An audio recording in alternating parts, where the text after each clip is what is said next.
Hey everybody, this is Rebecca with Rebecca Over 60 and babyboomster.com. And today I am interviewing Veronica Vale, and she's going to be running a sober retreat in Playa del Carmen in Mexico. And so I wanted her to talk a little bit about it, like what it's all about, how it works, and all that good stuff. So welcome, Carmen. I mean, Veronica. I was thinking No worries, Rebecca. It's I actually think I Veronica was dreaming of Valli. going there. Yeah, it's actually Veronica Valli. Oh, okay. I I I had have originally spelled it that way, and then I saw it in an email and it was spelled Vale, so I changed it. I'm a former psychotherapist and I work as a sobriety coach and I help middle-aged women change their relationship with alcohol. So my client group is generally accomplished women. They have nice houses and college degrees and professions, and they just find that alcohol has become a crutch and they're drinking every night, and stopping is much much much harder than they initially thought. And one of the things when we drink too much and we have an alcohol problem, we kind of leave ourselves by degrees. We just, we break promises to ourselves and other people. We have regret, shame, guilt, and we kind of wake up almost one day and realize that we just don't recognize ourselves anymore. So what I tell people is I return people to themselves. Like, it's just getting back to yourself. And that's what the retreat is about. We're in a fabulous location in Mexico. Women, we do so much, right? It's about coming and letting go, stopping the to-do list, the obligations, the duties, and just being, and allowing me and my team to care for them, and returning to ourselves. Because I think we can lose ourselves, and alcohol is one of the ways that we do that. So it's about remembering who we really are, what really matters to us, what our values are, and starting that process of either taking a break from alcohol or committing to like permanent sobriety, and discovering like who you are without it and what really matters. It's so important for our health as well. So that's what I do. I have coaching programs, and the retreat is really about kind of, reclaiming the woman that has kind of got lost in the busyness of life and drinking too much. Oh, I can understand that. I actually lived with an alcoholic for 15 years, and I know it's not a pleasant thing to live with. And I know that, the only way that an addict can change is they have to be the one that does it. You can't really try to change them or anything like that. But it usually comes from some kind of deep something that causes it. I never could figure it out. He ended up getting sick with pancreatic cancer, which I think was kind of caused by drinking so much. So, it definitely does affect your health. So that's why I was really interested in it. I know there's nothing I can do about it now, but like, I Mm. think that there's a lot of, especially in the baby boomer generation, there are a lot of people that just kind of get into that, or they're just still partying even at a later age. Well, the problem is most people think an alcohol problem is a homeless person. Hmm. So I'm not homeless. I've got a nice house. I go on nice Right. holidays. I like, yeah, maybe I should cut down, but my drinking isn't that bad. I want to tell you a shocking story. I live in a really nice town, and I live in a really nice gated community. We have a community pool. It's really nice. Lots of families, lots of retired people. In the last few weeks, two people, like one woman, she lived in just up the road from us. She was about 55 and she died. And she had a drinking problem. And she got up in the night, tripped, and hit her head on the side of her Yeah. her bedside cabinet, and she died. There's another woman who's in her mid 70s, drinking too much. She fell in the middle of the night and broke her hip and laid on the floor for several hours until someone found her, and Mm, she's now in hospital. And it's not an easy thing to recover from a broken hip when you're 75, 76. not at It's all.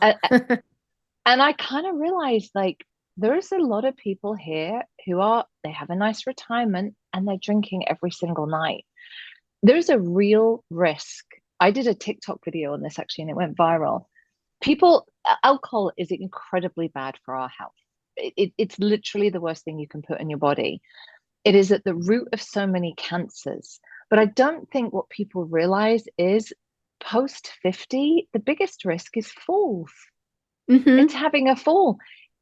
And just something stupid that you trip and you hit your head, or you break something, and it's much harder to bounce back from that. Like there's a real risk after a fall of, infection, and it just multiplies health problems. Yeah, you're really right about that. There were a couple of times where I had to like pick him up where he was upside down on some steps, I mean, it was just not a fun thing to go through, unfortunately. But tell me more about like, what goes on at the retreats, and, how's it structured?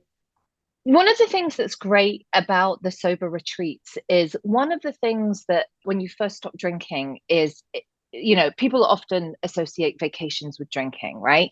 So first of all, it's like traveling and having that experience that you can get to the airport and go on the plane and go to a really nice resort, and you don't need to drink to relax and have fun. So when we first get there, we have like a sort of reception with a beautiful alcohol-free mocktail, and we get to know each other, all of that kind of stuff. We talk about what we're going to do on the retreat, what our intentions are, and what is it we're hoping to achieve over the 3 days. Like, what is it we really want to kind of learn or understand. Each morning we have because the retreat is right on the beach on the Caribbean Sea, which is beautiful.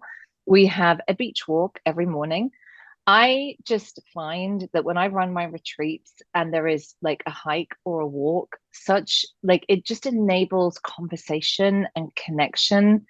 And by the end of that morning, people have got to know each other. They've opened up. We have like a beautiful brunch. The food is just fresh and healthy and gorgeous. Then we have a workshop just before lunch. We have a workshop on emotional sobriety, on why we need to be sober, like how to build a sober life, how to build a program to support your mental and emotional health so you can stay sober, that kind of thing. In the afternoon is free time because there's massages and all that kind of stuff, and a pool, and people want to relax.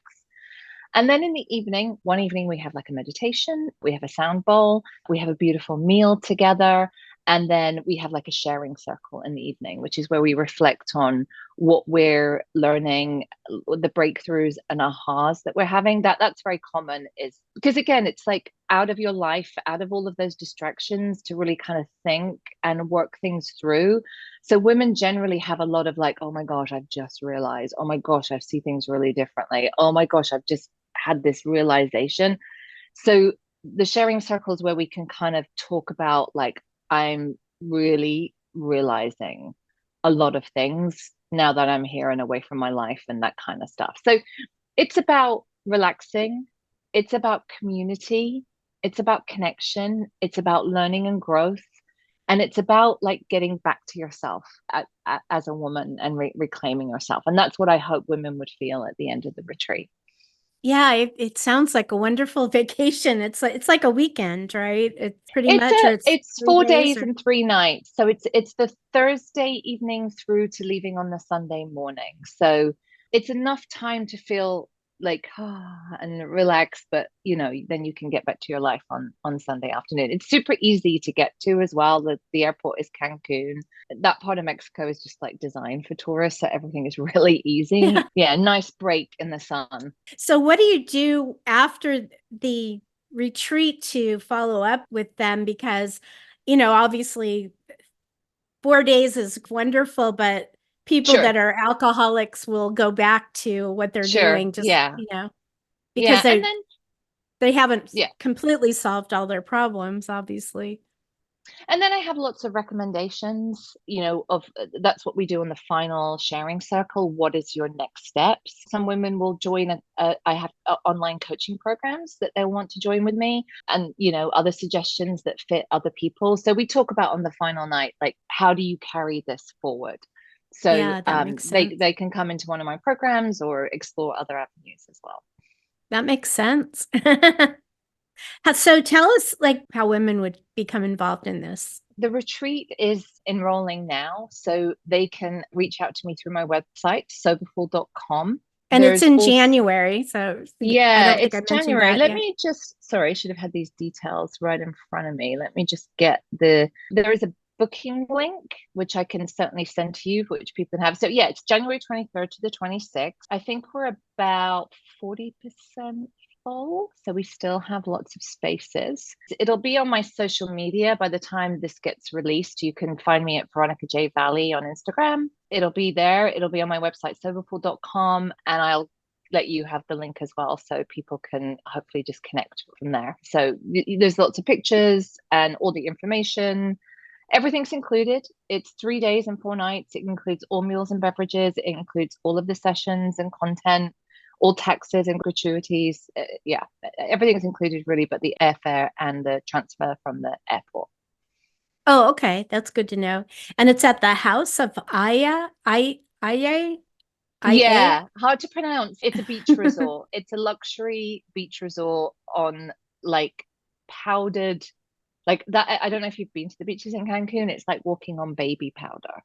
I haven't It's been to like, Cancun. I've been to San Miguel de Allende and, some other oh, places in yeah, Mexico. I yeah, live in California, so it's pretty yeah, close. But yeah, yeah. I've always wanted to go there. It's just sounds wonderful. Yeah, the beaches are like the sand is like feels like baby powder, and the Mhm. water is like aquamarine and warm.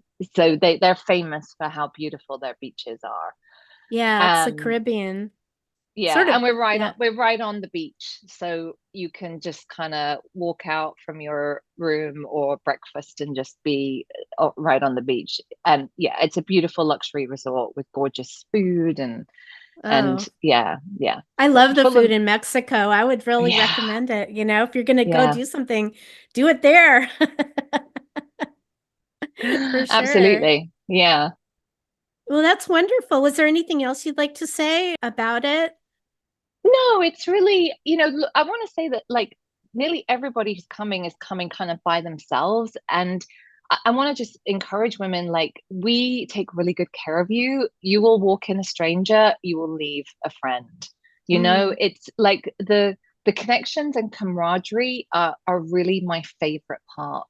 If anyone's nervous about coming on their own, we will take really good care of you, and within minutes you'll feel connected and comfortable. I'm really super aware of that because I know for some people it's quite hard to walk into a room or a situation where they don't know anyone. So we work really hard to make sure everyone feels really comfortable and all their needs are met, and you'll be amazed at the end, like the connections that you've made and how well you know people. That's really one of the most special parts of it. yeah, that sounds wonderful. Plus, it gives them a support system, which you need. Yeah, yeah, Yeah. yeah. Wow. Well, thank you so much. This is really enlightening. And I think anybody out there that's feeling like you're drinking too much, and I don't know if people know this, but like the recommended amount for women to drink at all is 5 ounces of wine or something. And so if you're drinking a whole bottle, it's not a Yeah, good thing.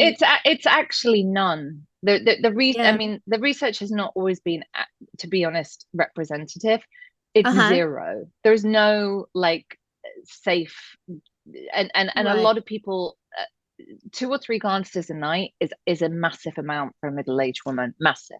Yeah. No, I agree. It causes all sorts of problems. And you're Yeah, so right about the balance part, because that's probably the one thing that older women have to worry about more than anything, really, is falling, because it's just so yeah, devastating yeah, yeah, when you're not healing as fast as a 20-year-old, you know. yeah. Well, thanks so much. This is really great. I really love Thank it. you for having me, Rebecca. It was lovely to meet you.